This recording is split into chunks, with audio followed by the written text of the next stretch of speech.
Sir, Annamalai அவர்கள் பாஜகவை விட்டு விலகியதுல வந்து பாஜகவிற்கு ஏதோ ஒரு வகையில சரிவு ஏற்பட்டிருக்கு தானே? சரிவு இல்ல, ஒரு சின்ன செட்பேக். இந்த தேர்தலில் கூட்டணி இல்லாம இருந்தா பிஜேபி தனது வாக்கு வங்கியை பலப்படுத்தி இருக்கலாம், என்ன இருக்குன்னு பார்த்திருக்கலாம், அதெல்லாம் பண்ணிருக்கலாம். பட் விஜய் 200 சீட் ஜெயிச்சிருக்காரு. நீங்க திருச்செந்தூர் கேண்டிடேட் பேர் சொல்லுங்க. தெரியாது. ஏன் தெரியாது? மறுபடியும் எல்முருகன் தெரியுது, நயனார் தெரியுது, வானதி தெரியுது. இந்த 4 பேரை மட்டுமே குற்றச்சாட்டு டார்கெட் பண்றீங்க. ராதாபுரத்துல யார் கேண்டிடேட் சொல்லுங்க, பேர் சொல்லுங்க. ஆத்திரத்துல வெளியில போறாங்க, தான் வஞ்சிக்கப்பட்ட உணர்வோட வெளியில போறாங்க. அதனால அது நடக்குது. அண்ணாமலை அவர்கள் ஒரு புதிய தேடலுக்காக வெளியில போயிருக்காரு. விஜயனுடைய செல்வாக்குன்றது அவருடைய இத்தனை ஆண்டு கால அரசியல் பணியை பார்த்து மக்கள் அவர் மேல நம்புறாங்க. அப்படி இல்லை, இத்தனை ஆண்டு காலம் அவர் சினிமாவில் நடிச்சார்ன்றதை பார்த்து இன்னைக்கு மக்கள் ஓட்டு போட்டிருக்காங்க. பாஜகவே பாத்தீங்கன்னா பிரதமர் மோடியை முன்னிறுத்தி தானே இந்தியா முழுவதும் ஆட்சியை பிடிச்சாங்க. இப்போ பெங்கால்ல யாரை முன்னிறுத்தி ஆட்சியை பிடிச்சாங்க? அஸ்ஸாம்ல யாரும் ஆட்சியை பிடிச்சாங்க? கர்நாடகால எப்படி எதிர்கட்சியா இருக்காங்க, போனவரும் ஆட்சியை பிடிச்சாங்க. அதிமுக வந்து எம்ஜிஆர் இருந்த காலத்துல இருந்த அதே அதிமுக தான், ஜெயலலிதா அவர்கள் இருந்த அதே அதிமுக தான் தற்பொழுது இருக்கு. அதே கட்டமைப்பு தான் இருக்கு. ஆனா சரியான தலைவர் இல்லாதனால தானே அதிமுக கரைஞ்சிருச்சு. அதே ஒரு நிலை தானே இப்ப தமிழ்நாட்டுல பிஜேபிக்கான சரியான தலைவர் இல்லைன்ற காரணம் இல்ல, சரியான கருத்தியல் இல்லாத காரணம் தான். இதுல அண்ணாமலை அவர்கள் புதிய அமைப்பு தொடங்கியதுல இருந்து பாஜக இருந்து சில விலகிட்டு வர்றாங்க. அதுல வந்து அமர் பிரசாத் ரெட்டி பிஜேபியோட ஒரு முக்கியமான நபர் விலகியிருக்காரு. அவர் ஒரு குற்றச்சாட்டு வச்சிருக்காரு விலகும் போது. அதாவது தொடர்ந்து குறிப்பிட்ட 4-5 பேர் வந்து தொடர்ந்து தேர்தலில் போட்டியிடுவதால் அவர்களுக்குன்னு ஒரு சில லாபங்கள் இருக்கு. அதனாலதான் அவங்க தொடர்ந்து வந்து அந்த சீட்டை தக்க வைக்கிறாங்க, போட்டிடுறாங்க. உள்ள இருந்து சரி செய்ய முயற்சிக்காத ஒருத்தர் வெளியில போறப்ப குறை சொல்லிட்டு போறது என்ன அர்த்தம்? சார், எல்லாருமே 55 பிளஸ் தானே. 50+55. நம்ம விஜய் கட்சியில சீனியர் கேண்டிடேட் இதுல விஜய்ல ஏன் செங்கோட்டையன் சீட்டு கொடுத்தாரு? விஜய் இல்ல, இப்ப பாஜக விஜய் ஏன் செங்கோட்டையன் சீட்டு கொடுத்தாரு? ஜென்சிக்கு தானே கொடுத்துருக்கணும். செங்கோட்டை எல்லாம் கலந்து 80 வயசு ஆச்சு இல்ல. நீங்க அட்லீஸ்ட் ஒரு விஜய் கட்சியில இருக்கிறவன வச்சு தானே சீட்டு கொடுப்பாங்க. அனைவருக்கும் வணக்கம். நம்முடன் பாஜகவின் மாநில பொதுச் செயலாளர் பேராசிரியர் திரு ராம ஸ்ரீனிவாசன் அவங்க வந்திருக்காங்க. வணக்கம் சார். வணக்கம். வணக்கம் சார். நல்லா இருக்கீங்களா சார்? நல்லா இருக்கேன். எப்படி இருக்கீங்க? நல்லா இருக்கேன் சார். இப்ப வந்து பாத்தீங்கன்னா நடந்து முடிந்த 2026 சட்டசபை தேர்தல் பாஜக 4 சட்டமன்ற உறுப்பினர்ல இருந்து 1ஆக குறைஞ்சிருக்கு. தொடர்ந்து நீங்க வந்து பல மேடையில பேசுற ஒரு விஷயம், பாஜக வந்து மற்ற கட்சி மாதிரியா கிடையாது, பார்ட்டி வித் டிஃபரெண்ட், இது வந்து ஒரு தனி மனிதனை சார்ந்த இந்த கட்சி கிடையாது அப்படின்னு தொடர்ந்து நீங்க வந்து பல மேடையில பேசிட்டு வரீங்க. ஆனா இந்த நடந்து முடிஞ்ச 2026 சட்டசபை தேர்தல் வந்து தேர்தல் முடிவுகள் விஜய் என்கின்ற தனி மனிதனுக்காக விழுந்த வாக்குகள். அப்போ உங்களுடைய பாஜகவோட சிஸ்டமே தமிழ்நாட்டுல அந்த தோல்வி அடைஞ்சிருச்சுன்னு தானே பார்க்க முடியுது. அப்படி சொல்ல முடியாது. பிஜேபி வந்து பார்ட்டி வித் டிஃபரன்ஸ் தான். அதுல ஒண்ணு எனக்கு இப்போ உங்க கேள்வினால நான் டிஸ்டர்ப் ஆகல. ஓகே, அதுக்கு காரணம் இருக்கு. நம்ம நாடு முழுக்க இருக்கிற தேசிய கட்சிகளோ மாநில கட்சிகளோ நீங்க 2ஆ பிரிச்சுக்கலாம். கொள்கை சித்தாந்தம் அதெல்லாம் ஒரு பக்கம் வச்சுங்க. அந்த அடிப்படையில ஒவ்வொரு கட்சியுமே தனித்தன்மை உள்ளதுதான். அந்த கட்சிகள் எப்படி இயங்குகிறது அப்படிங்கிறதுல 2 மேஜர் டிவிஷன்ஸ் இருக்கு. இப்போ உதாரணமா பிஜேபி, கம்யூனிஸ்ட் கட்சிகளை நான் அதுல சேர்த்துக்குவேன். ஓகே, இன்னொரு பக்கம் மற்ற கட்சிகள் வச்சுக்கிட்டேன். இதுல மற்ற கட்சிகள்லாம் ஒரு தலைவரை சார்ந்தவை. அவர் கட்சி ஆரம்பிப்பாரு, அல்லது அவரை சுத்தி ஒரு பெரிய ஃபாலோயிங் உருவாகும், அவருக்கு திடீர்னு ஒரு பாப்புலாரிட்டி ரைஸ் ஆகும். இப்போ விஜய் கேஸ் தான். விஜயனுடைய செல்வாக்குன்றது அவருடைய இத்தனை ஆண்டு கால அரசியல் பணியை பார்த்து மக்கள் அவர் மேல நம்புறாங்க. அப்படி இல்லை, இத்தனை ஆண்டு காலம் அவர் சினிமாவில் நடிச்சார்ன்றதை பார்த்து இன்னைக்கு மக்கள் ஓட்டு போட்டிருக்காங்க. சரிங்களா? அப்படி உருவாகும். இது வந்து நாங்க நீடித்து நிலைத்து நிக்கிற அரசியல் பண்றவங்களுக்கு இது சரி வராது. இப்ப பாரதிய ஜனசங்கமா பிஜேபி ஆரம்பிச்சது 1950களிலே பண்ணிட்டோம். இப்ப 75 வருஷமா கட்சி இயங்கிட்டு இருக்கு. 52ல ஆரம்பிச்சு 72 வருஷமா கட்சி இயங்கி கொண்டு இருக்கு. 75 வருஷம் ஒரு தனி மனிதனை நம்பி ஒரு கட்சி நடத்த முடியாது. காங்கிரஸ் கட்சியுமே அப்படிதான். ஒரு தலைமை, பல்வேறு வகையான சித்தாந்தம், இதை வச்சுதான் இயங்குச்சு. அது வந்து தனி மனிதனை நம்புற கட்சியா எப்ப மாறிச்சோ அதுக்கப்புறம் அந்த தனி மனித நேருவை நம்பினாங்க. நேரு இறந்ததுக்கு அப்புறம் அந்த இடத்த யாரு ஃபில்அப் பண்றப்ப தனி மனிதனை நம்புற கட்சிகள் அதுக்கப்புறம் குடும்பத்துக்குள்ளதான் மாற்று யாருன்னு தேடும். அந்த ஆல்டர்னேட் எங்க தேடுது? குடும்பத்துக்குள்ள தேடும். அதுக்கப்புறம் அவன் பேரம்பேத்தியை தேடும். இப்படிதான் காங்கிரஸ் கெட்டு சின்ன பின்னமாச்சு. ஆனா மக்கள் வந்து ஒரு தலைவனை தானே சத்திடுறாங்க. இப்ப பாஜகவே பாத்தீங்கன்னா பிரதமர் மோடியை முன்னிறுத்தி தானே இந்தியா முழுவதும் ஆட்சியை பிடிச்சாங்க. அப்ப பெங்கால்ல யாரை முன்னேறி ஆட்சியை பிடிச்சாங்க, அஸ்ஸாம்ல யாரும் ஆட்சியை பிடிச்சாங்க, கர்நாடகால எப்படி இப்ப எதிர்கட்சியா இருக்காங்க, போன தடவை ஆட்சியை பிடிச்சாங்க, குஜராத்ல இப்ப 7வது முறையா சிஎம் இருக்கிறாங்க. இல்ல அது குஜராத்ல ஏற்கனவே பிரதமர் மோடி போட்ட விதை தானே. மத்திய பிரதேசல எப்படி வந்தது, டெல்லியில இப்ப இத்தனை வருஷம் கழிச்சு ஆட்சியை பிடிச்சிருக்காங்க. அதனால இது தேசிய அரசியலுக்கு மட்டும் தான் பொருந்தும் சொல்ல முடியாது. நம்ம இங்க பாருங்க, ஒரு கட்சி ஆரம்பிக்கிறோம், இப்ப நீங்க அந்த ஸ்டுடியோ ஆரம்பிக்கிறீங்க, இந்த ஸ்டுடியோ வந்து நாம ஆக்டிவா இருக்கிற வரைக்கும் நம்ம லைஃப் டைம் வரைக்கும் இருந்தா போதும்னு நினைப்பீங்களா? இதை வந்து ஒரு கார்பரேட் நிறுவனமா பிராண்ட் பண்ணி இதுக்கப்புறமா இதை ரொம்ப ப்ரொஃபஷனலா கொண்டு போய், இப்ப நீங்க தனிப்பட்டு நடத்துறீங்க, இதை கொஞ்சம் இன்னும் கொஞ்சம் ப்ரொஃபஷனலா கொண்டு போய் காலகாலத்திற்கும் இந்த பேர் நிக்கணும் அப்படின்னு தானே நீங்க ஆசைப்படுவீங்க. அப்போ தனி மனிதனுடைய வாழ்க்கையோ இந்த ஸ்டூடியோவை, அதாவது இந்த கட்சியை வழி நடத்துறதுக்கு ஒரு தனி மனிதன், ஒரு செல்வாக்கு மிக்க ஒரு மனிதன் வேணும், தேவைங்க. அந்த காலகட்டத்துக்கு அது தேவைதான், அந்தந்த காலகட்டத்துக்கு. ஆனா அந்த தனி மனிதன் மனசுல கூட என்ன இருக்கணும்னா, நம்மளோட அந்த கட்சி தான் பெருசுன்ற எண்ணம் அந்த தனி மனித மோடி மனசுல என்ன இருக்கணும், நமக்கு அப்புறமும் இந்த கட்சி நடக்கணும்.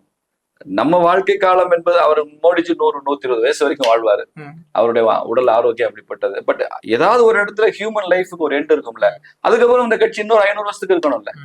அப்ப அன்னைக்கு வந்து ஒரு தனி மனிதர் மோடிஜியை விட பேச, ஒரு காலத்துல வாஜ்பாய் அத்வானிக்கு அப்புறம் யாரும் இல்லைன்னு சொன்னாங்க, மோடிஜியும் அமித்ஷாஜியும் வந்திருக்காங்க. இப்ப இவங்க லைஃப் டைமுக்கு அப்புறமா இன்னும் இந்த கட்சியை தலைவர் உருவாவாங்க. எப்போ உருவாவாங்கன்னா, நீங்க வந்து கட்சியை வந்து ஒரு ஐடியா சென்ட்ரிக்கா கொண்டு போகணும், ஒரு கருத்தியல் சார்ந்து, ஒரு சித்தாந்தம் சார்ந்து, ஒரு தத்துவம் சார்ந்து ஒரு கட்சியை நடத்தி, அதுல வரக்கூடிய பிரச்சனைகள் சவால்கள்லாம் சந்திச்சு, அதுல மற்றவர்கள் எல்லாம் உள் இணைத்து, அதுல அங்கங்கே பாப்புலரா இருக்கிறவங்க எல்லாம் கட்சிக்குள்ள கொண்டு வந்து இந்த சித்தாந்தத்துக்கு ஏற்ற மாதிரி அலைன் பண்ணணும் நேர்கோட்டில். அப்படி கொண்டு போகப்ப இந்த கட்சி வந்து தொடர்ந்து இருந்துகிட்டே இருக்கும். அப்ப வளர்ச்சியில சுற்றுச்சூழல் என்ன சொல்றோம், சஸ்டைனபிள் டெவலப்மெண்ட் சொல்றோம்ல. சஸ்டைனபிள் டெவலப்மெண்ட் என்ன, நீடித்த நிலை பெற்ற வளர்ச்சி அப்படின்னு சொல்றோம். எதெல்லாம் சஸ்டைனபிள் அப்படின்னா, அது மாதிரி பொலிட்டிக்கல் பார்ட்டிஸும் சஸ்டைனபிளா இருக்கணும்ல. இப்ப எம்ஜிஆர் இருந்த காலத்துல இருந்த அதிமுக, ஜெயலலிதா அம்மையா இருந்த காலத்துல அதிமுக, எடப்பாடி காலத்துல அதிமுக, இந்த மூணையும் நீங்க சம அளவுல ஒப்பிடுவீங்களா? சரி, இப்ப அதான் ஏடிஎம் காங்கிரஸ் எடுத்துங்க. நேரு காலத்துல இருந்த காங்கிரஸையும் ராகுல் காந்தி இருந்த காங்கிரஸையும் நீங்க ஒப்பிட முடியுமா? ஒரு ஸ்டேஜ்ல காங்கிரஸுக்கு எதிர்கட்சி அந்தஸ்து கூட இல்லாம போச்சு. இப்ப இல்ல சார், இப்ப வந்து அதிமுக வந்து எம்ஜிஆர் இருந்த காலத்துல இருந்த அதே அதிமுக தான், ஜெயலலிதா அவர்கள் இருந்த அதே அதிமுக தான் தற்பொழுது இருக்கு, அதே கட்டமைப்பு தான் இருக்கு. ஆனா சரியான தலைவர் இல்லாதனாலதானே அதிமுக கரைஞ்சிருச்சு. அதே ஒரு நிலை தானே இப்ப தமிழ்நாட்டுல பிஜேபிக்கான சரியான தலைவர் இல்லைன்ற காரணம் இல்ல, சரியான கருத்தியல் இல்லாத காரணத்தினால. அவங்க எந்த கருத்தியல் எடுத்து பேசுறாங்க, என்ன நேரேட்டிவ் செட் பண்றாங்க. இல்ல சார், இப்ப மக்கள் யதார்த்தத்தை பேசுவோம் சார். மக்கள் வந்து இன்னைக்கு வந்து அதாவது சரியான மக்களை ஈர்க்கக்கூடிய ஒரு தலைவரை தான். நான் ஒண்ணு சொல்றேன் கேளுங்க. இப்ப விஜய் வந்து தனி கட்சி ஆரம்பிக்காம, ஒருவேளை அதிமுக சேர்ந்திருந்தாருன்னு வச்சுக்கோங்க, அவர் தான் முதலமைச்சர்னு அதிமுக அறிவிச்சிருக்குன்னு வச்சுங்க, ஆட்சிக்கு வந்திருப்பாரா? சந்தேகம் சார். புரியுதா உங்களுக்கு? அப்போ ஒரு தலைவரால முடியாதுன்றதான நீங்களும் ஒத்துக்கிறீங்கல்ல. அதிமுகன்றது உதாரணத்துக்கு சொல்றேன். அவர் காங்கிரஸ் சேர்ந்திருக்கட்டும், ஈவன் பிஜேபியோட சேர்ந்திருக்கட்டும், விஜய் உடனே வந்திருப்பாரா? இல்ல. ஒரு காலகட்டத்துல 2026ல இப்ப இருக்கிற மக்களுடைய கான்டெம்பரரி மைண்ட் செட், இப்ப இருக்கிற நடப்பு சூழல்ல அவங்க 2 திராவிட கட்சியும் வேண்டாம்னு நினைக்கிறாங்க. அதுக்கு ஆல்டர்னேட் என்னன்னு இப்படியே தேடுறாங்க. ஒருவேளை ஜெயலலிதா அம்மையார் உயிரோடு இருந்தா, எம்ஜிஆர் மாதிரி கலைஞர் மாதிரி ஒரு ஆளுமை இருந்திருந்தா அவங்க ஒரு சினிமாத்தனமான ஒரு பொலிட்டிக்கல் ஆல்டர்னேட் தேடி இருக்க மாட்டாங்க. அதனாலதான் விஜயகாந்த் சக்சஸ் ஆகல. விஜயகாந்த் ஏன் சக்சஸ் ஆகலைன்னா, விஜயகாந்த் இந்த விஜய் மாதிரியே எமர்ஜ் ஆகிறப்ப அவங்களுக்கு பெரிய இரு துருவ அரசியலாக கருணாநிதியும் ஜெயலலிதா அம்மையாரும் இருந்ததுனால அவரால் ஒரு அளவுக்கு தான் வர முடிஞ்சது, அதை தாண்டி வர முடியல. விஜய் எமர்ஜ் ஆகிறப்ப அவங்க எல்லாம் இல்லாம அடுத்த லெவல்ல அந்த கட்சியை ஒரு படி கீழே இறங்கி நிக்கிறதுனால இன்னைக்கு விஜய் வந்து உயரமா தெரியுறாரு. இது நிக்காதுங்கிற நான் சொல்றது இல்ல சார். ஒரு தேர்தல் வெற்றியா விஜயின் வெற்றின்னு நினைக்கிறீங்களா? இல்ல இந்த கட்சி சஸ்டைனபிளா பல ஆண்டுகள் அரசியல் செய்து தொடர்ந்து விஜய் தன்னால பொலிட்டிக்கல் இதுல செல்வாக்கா வச்சுக்கிறத வந்து நீங்க வெற்றி நினைப்பீங்க? இல்ல, இப்ப அடுத்து அவர் ஆட்சி சிறப்பா செய்யும் போது மக்கள் திரும்ப அவருக்கு தானே வாக்களி பார்க்கலாம். இன்னைக்கு தான் வெள்ளையரை இப்ப இன்னும் நீங்க சொன்னீங்க, அதாவது அம்மையார் ஜெயலலிதாவும் கலைஞரும் இல்லாத காலத்துல வந்து விஜய் வந்து தன்னை வந்து நிலைநிறுத்திக்கிட்டாங்க. அந்த வாய்ப்பை வந்து பாஜக தவற விட்டுருச்சா சார்? ஏன்னா அம்மையார் ஜெயலலிதாவும் கலைஞரும் இல்லாத இந்த காலகட்ட அரசியல்ல வந்து மக்கள் ஒரு தலைவனுக்கான ஒரு பசியை தேடிட்டு இருக்கையில பாஜக அண்ணாமலைன்ற ஒரு தலைவர் வராரு. மக்களும் வந்து பாத்தீங்கன்னா ஒரு ஈர்ப்பு அவர் பின்னால போறாங்க. இப்ப அண்ணாமலை என்கின்ற ஒரு தலைவரை மாற்றம் செஞ்சதுனாலதானே விஜய் அந்த வாக்குகள் அறிவுரை பண்ணார்ன்ற ஒரு விமர்சனம் வருது. அண்ணாமலை யாரும் மாத்தவே இல்லையா? இல்ல, மாநில தலைவராக மாற்றம் செய்யப்பட்ட அவருடைய பீரியட் 3 வருஷம் முடிஞ்சுதானே மாத்துறாங்க. பிஜேபியில வந்து உங்களுக்கு தெரியும், அந்த பார்ட்டி வித் டிஃபரன்ஸ் சொல்றதுக்கு அதுவும் ஒரு காரணம். நீங்க இந்த நாட்டுல ஆரம்பிச்ச நாள்ல இருந்து இன்னைக்கு தேதி வரைக்கும், நம்ம இன்டர்வியூ பண்ற இந்த தேதி வரைக்கும் நீங்க ஆங்கிலத்துல ஒரு வார்த்தை இருக்கு, வெர்டிக்கல் ஸ்பிளிட் அப்படின்னு சொல்லுவாங்க. வெர்டிக்கல் ஸ்பிளிட்னு என்னன்னா மேல இருந்து கீழே வரைக்கும் ரெண்டா உடையும், அதுதான் வெர்டிக்கல் ஸ்பிளிட். நம்ம இந்த கட்டிட வேலைகள் செய்யறப்ப சில கட்டைகளை உடைப்பாங்க தெரியுமா, மேல இருந்து கீழே வரைக்கும். ஒரு விறகு வெட்டி என்ன செய்வாரு, அதை ஒரு விறக முழுசா ரெண்டா வகுருவாரு, அதான் வெர்டிக்கல் ஸ்பிளிட், ரெண்டாக பிளந்து போடுறது. அப்படி வெர்டிக்கல் ஸ்பிளிட் ஆன கட்சிகள் எல்லாமே இருக்கு. கம்யூனிஸ்ட் கட்சி ஆச்சு, காங்கிரஸ் கட்சி ஆச்சு. கம்யூனிஸ்ட் கட்சி தான் இந்தியாவிலே முதல்ல பிளவுபட்ட கட்சி வந்து சிபிஐ சிபிஎம் பிளவுபட்ட கட்சி கம்யூனிஸ்ட் கட்சி. அப்புறம் காங்கிரஸ் ஆச்சு, அகில இந்திய அளவுல பல கட்சிகள் ஆச்சு. திமுக 2 முறை பிளவுபட்டிருக்கு. எம்ஜிஆர் ஒரு தடவை பிளவுபடுத்தினாரு, வைகோ ஒரு தடவை பிளவுபடுத்தினாரு. அண்ணா திமுகவே பிளவுபட்டுச்சு, ஜெயலலிதா அணி, ஜானகி அணி, அப்புறம் 4 அணி அப்படிலாம் போனாங்க. இப்போ டிடிவி வெளியில போனாரு, சசிகலா அம்மா வெளியில போனாங்க, எப்படி பிளவுபட்டுச்சு. இப்படி எல்லா கட்சிகளும் பிளவுபட்டிருக்கு. பிஜேபி பிளவுபட்டிருக்கா? வெர்டிக்கல் ஸ்பிரிட் நான் கேட்கறது. இங்க இருந்து வருத்தத்தோட அல்லது கோபத்தோட சிலர் தலைவர்கள், முக்கிய தலைவர் வெளியில போயிருக்காங்க. அது வந்து ஸ்பிளிட் இல்ல, வெர்டிக்கல் ஸ்பிரிட் கிடையாது. திரும்ப அவங்க ரீமெர்ஜ் ஆயிருக்காங்க. அப்ப இதுக்கு என்ன காரணம்னா, இங்க வந்து ஒரு தனிநபர் துதியை விட, தனிநபர் வழிபாட்டை விட, இந்த தலைவன் பின்னால போனாதான் வெற்றி பெறும் என்பதை விட, இந்த கட்சியின் பின்னால், இந்த கொள்கையின் பின்னால், இந்த சித்தாந்தத்தின் பின்னால் தான் இறுதி வெற்றி இருக்கு, அல்டிமேட் சக்சஸ். சார், தனி மனிதனை பின்பற்றினா இமிடியேட் சக்சஸ் கிடைக்கும். நீங்க சித்தாந்தத்தை பின்பற்றினாதான் அல்டிமேட் சக்சஸ் கிடைக்கும். BJP AIIMS for ultimate success, not immediate success. விஜய்க்கு கிடைச்சிருக்கிறது இமிடியேட் சக்சஸ் தான். விஜய் வந்து அல்டிமேட் சக்சஸ் நிச்சயம் ப்ரூவ் பண்ண முடியாது. ஏன்னா இந்த மாதிரி தனிநபருக்கான எந்த விதமான அரசியலும் நிக்காது. ஆனா இதுக்கு முன்னாடி எம்ஜிஆர் ப்ரூவ் பண்ணிருக்காருல்ல சார். எம்ஜிஆர் கடைசி 10 வருஷம் ப்ரூவ் பண்ணாரு. 10 வருஷம்ங்கிறது ஒரு தேசத்தின் வரலாறுல பெரிய விஷயம் இல்லையா? அதுக்கப்புறம் ஜெயலலிதா, சரி எம்ஜிஆர் மைனஸ் ஜெயலலிதா அந்த கட்சி எப்படி டிஸ்டர்ப் ஆச்சு? ஜெயலலிதா மாத்திரம் வரலைன்னா, மறுபடியும் அந்த சினிமா ஃபீல்ட்ல இருந்து வரலைன்னா ஒரு ஆளுமையாவும் இல்லாம போயிருக்கும். இல்ல சார், சினிமான்றது இருக்கும் இல்ல, சினிமான்றது மக்கள் ஈர்க்கக்கூடிய ஒரு அதோட போயிரு கதை முடிஞ்சிருக்கும். இப்ப எம்ஜிஆர் ஜெயலலிதா இல்ல, அதுக்கப்புறமா அந்த கட்சி ஒரு படியாவது கீழே இறங்கி இருக்கா, அதோட அதிகமா ப்ரூவ் பண்ணி காமிச்சு கீழே இறங்கி இருக்குல்ல. இல்ல அதே மாதிரியா தானே இப்ப பிஜேபி, அதான் சொல்றேன். நீங்க விஜயகாந்த் இருந்தார்ல, அந்த கட்சி டிஎம்டிகேன்னு பேரு. DMDK minus Vijayakanth. இப்ப அந்த கட்சி உயரம் கூடியிருக்கா, உயரம் குறைஞ்சிருக்குல்ல. ஒவ்வொரு கட்சியா நீங்க எடுத்துங்க, என்ன இருக்கும்? டிஎம்கே மைனஸ் ஸ்டாலின் எடுத்துக்கிட்டீங்கன்னா, நாளைக்கு எதிர்காலத்துல அந்த கட்சியோட ஒருபடி அதனுடைய ஹைட் குறையத்தான் செய்யும். ஒவ்வொரு கட்சியும் அப்படிதான். ஃபார்வர்ட் பிளாக்ல ஐயா பசும்பொன் தேவர் அவர்கள் அதை வழி நடத்துறப்ப, மூக்க தேவர் அவர்கள் வழி நடத்துறப்ப எவ்வளவு உச்சத்துல இருந்துச்சு, தமிழ்நாட்டு அரசியலும் சரி, தேசிய அரசியலும் சரி. அந்த மாதிரி ஆளுமைகள் இல்லைன்னு இன்னைக்கு அந்த கட்சி ஸ்பிளிட் ஆகி இறங்கி நிக்குது இல்ல. அப்படி எல்லா கட்சிகளுமே நீங்க தலைவனை நம்புவது தவறில்லை. தலைவனை நம்புவது, தலைவன் தேவைப்படுகிறான். ஆனால் தலைவனை மட்டுமே நம்புறது, தலைவன் மட்டுமே ஒரு இறுதி அவதார புருஷராக கருதுகிற எந்த கட்சியும், நான் பிஜேபி மட்டும் சொல்ல, எந்த கட்சியும் நீடித்து நிலை பெற்று நிற்காதுங்கிறதா இது பிஜேபி ஆழமா நம்புது. ஏன்னா பிஜேபியினுடைய அந்த கோர் பிரின்சிபிள்ஸ், அந்த ட்ரைனிங் எல்லாம் we take it from RSS தான். ஆர்எஸ்எஸ் இந்த நம்பிக்கையில செயல்படுகிறது. அது வந்து ஒரு சமூக கலாச்சார அமைப்பு, சோசியோ கல்ச்சுரல் ஆர்கனைசேஷன் ஆர்எஸ்எஸ். பிஜேபிங்கிறது சோசியோ பொலிட்டிக்கல் ஆர்கனைசேஷன். அதுலயும் கொஞ்சமாவது ஆர்எஸ்எஸ்ல இருந்து பெற்றுக்கொண்ட கருத்தியலை இங்க வந்து அமல்படுத்த முயற்சிக்கிறோம். அதுல தொடர்ந்து வெற்றி கிடைச்சிருக்கு. சில மாநிலங்கள்ல வெற்றி தள்ளி போடப்பட்டிருக்கலாம். தமிழ்நாட்டுல கூட வெற்றி தள்ளி போடப்பட்டிருக்கிறத தவிர தோல்வின்னு நான் பேசுறது ஒத்துக்க மாட்டேன். நான் இன்னைக்கு ஜெயிக்கலைங்க, நாளைக்கு நீங்க ஜெயிக்க போறீங்க, நாளைக்கு என் தம்பி ஜெயிக்க போறான், என் தங்கச்சி ஜெயிக்க போகுது. நான் குடும்ப அரசியலா கூட போறேன் தம்பியை சொல்ல, என் கட்சியில வேலை செஞ்சுட்டு இருக்க தம்பிகளை சொல்றேன், ஜெயிக்க போகுது. இதுல என்ன கஷ்டம்? அது வரைக்கும் பொறுத்துதான் இருக்கணும். இல்ல இப்ப நீங்க வாஜ்பாய் 90களில் பிஜேபி எமர்ஜ் ஆகிற வரைக்கும், இன்னும் சொல்ல போனா ராமஜென்ம பூமி மூவ்மெண்ட்டுக்கு அப்புறம் அது அத்வானி அவர்கள் தான் ரொம்ப பவர்ஃபுல்லா எடுத்தார். 87க்கு அப்புறம் தான் எடுத்தாங்க. அது வரைக்கும் நீங்க இந்தியா முழுக்க எதிர்கட்சியே இல்லைங்க. 2 சீட்டுங்க பிஜேபி 85ல. எம்பில நீங்க இன்னைக்கு தமிழ்நாட்டுல ஒரு சீட்டை பத்தி பேசிருக்கீங்க.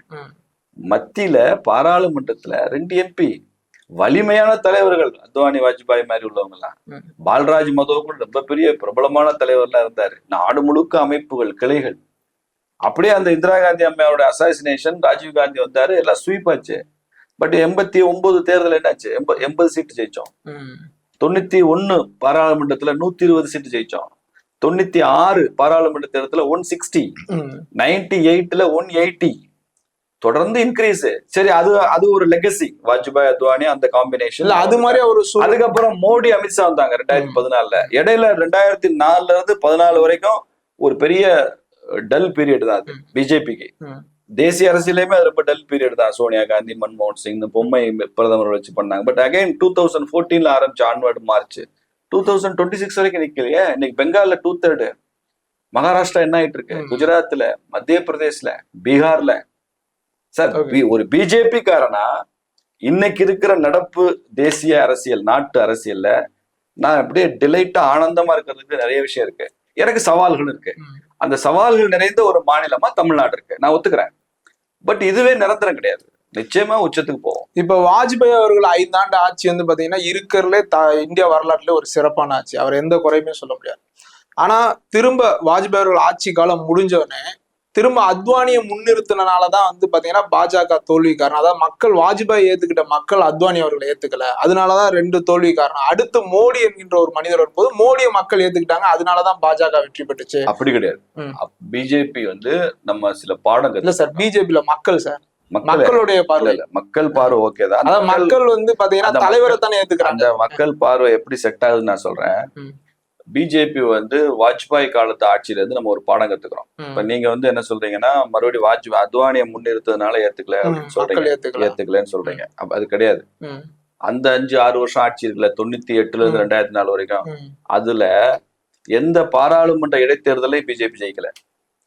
வாஜ்பாய் பிரதமர், அத்வானி துணை பிரதமர், இடைத்தேர்தல் நடக்கும்ல, எந்த இடைத்தேர்தலையும் பிஜேபி எம்பியே இறந்து போன தேர்தலில் கூட இடைத்தேர்தல் நடக்கும்ல, அதுல பிஜேபி ஜெயிக்கல. நீங்க சொன்னீங்க பெஸ்ட் கவர்மெண்ட் கொடுத்தாருனீங்க, மக்கள் பிஜேபியை கொண்டாடினாங்க. ஒரு இடைத்தேர்தல்ல கூட பிஜேபி ஜெயிக்கல. பல மாநிலங்களுக்கு தேர்தல் நடந்தது இல்ல, பல மாநில தேர்தல்கள்ல நம்ம வந்து தோத்து போயிருக்கோம். 2004 நடந்த அல்டிமேட்டா நடந்த அந்த பொது தேர்தலையும் தோத்து போயிருக்கோம். அதுல இருந்து நம்ம என்ன பாடம் கத்துக்கிட்டு இருக்கோம்னா, குட் கவர்னன்ஸ் நீங்க கொடுக்கும் போது it must be followed by good politics. நல்ல அரசியல் நம்மை பின்தொடராமல் நீங்க நல்லாட்சி மாத்திரம் கொடுக்கறதுனால அது வந்து மக்களுக்கு அது மறந்து போயிடும். ஏன்னா நம்ம நாட்டுல இன்னும் அந்த போதுமான ஜனநாயக விழிப்புணர்வு இல்லை. ஒரு விஜய் வந்தா எல்லாம் ஓடுறாங்கல்ல, ஒரு விசில தூக்கிட்டு ஊதிட்டு திடுறாங்கல்ல. இன்னும் பல பேருக்கு படிச்சவங்களுக்கு கூட இன்னும் அந்த போதுமான அவங்களுக்கு ஆன்மீகத்துல விழிப்புணர்வு இருக்கு, கல்வியில இருக்கு, குடும்பங்கள்ல இருக்கு, கல்ச்சர்ல இருக்கு, ரொம்ப உயர்ந்த பண்பாட்டுல எல்லாம் ரொம்ப சிறப்பா நடந்துக்கிற மக்கள். அரசியல்னு வரும்போது இன்னும் போதுமான விழிப்புணர்வு இல்லை. அதனால என்ன நினைக்கிறாங்க, 2014க்கு அப்புறம் நல்லாட்சியும் கொடுப்போம், நல்ல அரசியலும் நம்ம அதை பண்ணித்தான் ஆகணும்னு தொடர்ந்து ஆன்வர்டு மாறிச்சு. சார் வடகிழக்கு மாகாணங்கள்ல பிஜேபிக்கு இவ்வளவு அபரிமிதமான வெற்றி கிடைக்கும், அஸ்ஸாம்ல 3வது முறை ஆட்சிக்கு வருவோம், கற்பனையே பண்ண முடியாது சார், கற்பனையே பண்ண முடியாது. நீங்க இதை வந்து இந்த இன்டர்வியூ ஒரு 10 வருஷத்துக்கு முன்னால நீங்க யார்கிட்ட நடத்தியிருந்தாலும் அல்லது நான் யார்கிட்ட பேசியிருந்தாலும், நான் வந்து வடகிழக்கு மாநிலங்கள்லாம் பிஜேபி ஆட்சிக்கு வந்தோம்னு சொன்னா நீங்க சிரிச்சுட்டு ஜாலியா. அதான் சார், மேற்கு வங்கத்திலே ஆட்சியை பிடிச்சிட்டீங்க, தமிழ்நாடு இன்னும் உங்களுக்கு இதுக்கிட்டவே சார் ஒரு கிரிக்கெட் விளையாடுறேன் நான் வந்து 100 ரன் எடுக்கிறேன், செஞ்சுரி எடுக்கிறேன், நீங்க வந்து 100வது ரன் எடுக்கலையேன்னு சொல்லிட்டே இருப்பீங்களா? எங்க ஆர்டர் ஆஃப் பிரியாரிட்டின்னு ஒண்ணு இருக்குல்ல, அதுல தமிழ்நாடு இங்க பாருங்க, காங்கிரஸே 67 ஆட்சி இழந்துட்டு பிடிக்க முடியாத மாநிலம் தான் தமிழ்நாடு. இங்க பவர்ஃபுல்லா 2 திராவிட கட்சிகள் தொடர்ந்து ஆட்சியில இருக்காரு. ஆனா உங்களுக்கு வாய்ப்பு இருந்து தவற விட்டீங்களா சார்? வாய்ப்பு ஆட்சி பிடிக்கிறதுக்கு எங்க வாய்ப்பு இருக்கு? 2026ல 2024 ஆட்சி பிஜேபி ஆட்சியை பிடிக்க வாய்ப்பு இருந்துச்சா? சார் எதிர்கட்சியாவது வந்து அமர்ந்திருக்கலாம்ல? அதுவும் முடியாது, அதுவும் வாய்ப்பு இல்ல. ஏன் பார்லிமெண்ட்ல ஏன் முடியல உங்களால? Parliament 11% வாங்கிருக்கீங்களா sir? 11%ல இருந்து நீங்க ஆட்சிக்கு வர்றதுக்கு வந்து 35%, கூட்டணியோட 18% வாங்கிருக்கீங்க. 18 வேணும்ல, உங்க லாஜிக்கே வரேன் நானு. 2024ல 18% கூட்டணியா வாங்கின பிஜேபி என்டிஏ இல்லையா? 2026ல சொல்றேன், 2026ல 35% வாங்கினா ஆட்சிக்கு வந்துடலாம். இப்ப விஜய் 35% வாங்கினாரு, அவருக்கே மைனாரிட்டி ஆட்சி தான், ஒரு 5 சீட் கம்மி. 35 வாங்கினாலே ஒரு 4-5 சீட் கம்மியா தான் இருக்கு. அது வரணும்னா நீங்க 17% எங்க இருந்து கூட்டுவீங்க சார்? இப்ப நீங்க உங்க கூட்டணி கட்சிகள் எவ்வளவு கூட கொடுக்கும், நீங்க பிஜேபி ஆன் யுவர் ஓன் நீங்க எவ்வளவு கூட கொடுப்பீங்க? இன்னொன்னு சொல்லவா, இல்ல திமுக இதுக்கு நேர்மாறா என்ன நடந்திருக்கும் நான் சொல்லவா? எதிர் விளைவா இன்னொன்னு நடந்திருக்கும். இந்த தேர்தல கூட்டணி இல்லாம இருந்தா பிஜேபி தனது வாக்கு வங்கியை பலப்படுத்தி இருக்கலாம், என்ன இருக்குன்னு பாத்துருக்கலாம், அதெல்லாம் பண்ணிருக்கலாம். பட் விஜய் 200 சீட் ஜெயிச்சிருப்பாரு. இன்னைக்கு 5 சீட்டுக்கும் 1 சீட்டுக்கும் அல்லாடிக்கிட்டு விடுதலை சிறுத்தைகள்டையும் முஸ்லீம் லீக்கிட்டையும் போய் இங்கிட்ட பேச்சப் பண்ற விஜய் 200 சீட்டு ஈஸியா போய். இல்ல ஒருவேளை திமுக எதிர்ப்புன்றது வந்து பாத்தீங்கன்னா அண்ணாமலை அவர்கள் மாநில தலைவரா மாற்றப்பட்ட பின்பு இந்த திமுக எதிர்ப்புன்றது பாஜகவுல மங்கி போயிருச்சு சார். நீங்க கடைசியா வந்து இந்திய அளவுல பேசப்பட்ட திமுக எதிர்ப்புன்னா அண்ணா யூனிவர்சிட்டி விவகாரம் தான். அதுக்கு பின்னாடி எங்க சார் நீங்க திமுக எதிர்ப்பு எதையும் முன்னெடுத்து போலையா? இங்க பாருங்க, நீங்க அரசியல் 5 வருஷம் நடக்கும், தேர்தல் 50 நாள் தான் நடக்கும், 45 நாள் தான் தேர்தல் நடக்கும். 45 நாள்ல தேர்தல்ல என்ன நடந்ததுன்னு தான் நம்ம பேசிட்டு இருக்கோம். 5 வருஷம் அரசியல்ல குறிப்பா அண்ணாமலை அவர்கள் 21 தலைவரா வந்தாரு, 25 வரைக்கும் தலைவரா வந்தார், 4 வருஷம் இருந்தாருன்னு நினைக்கிறேன். அந்த 4 ஆண்டுகள்ல அண்ணாமலை அரசியல யாருமே குறை சொல்லலையே, யாருமே குறை சொல்லல. இன்னும் சொல்ல போனா இல்ல இப்ப இன்னைக்கு தலைவரா பொறுப்பேற்ற உடனே நயினார் நாயகனுடைய முதல் ஸ்டேட்மெண்ட் என்ன தெரியுமா?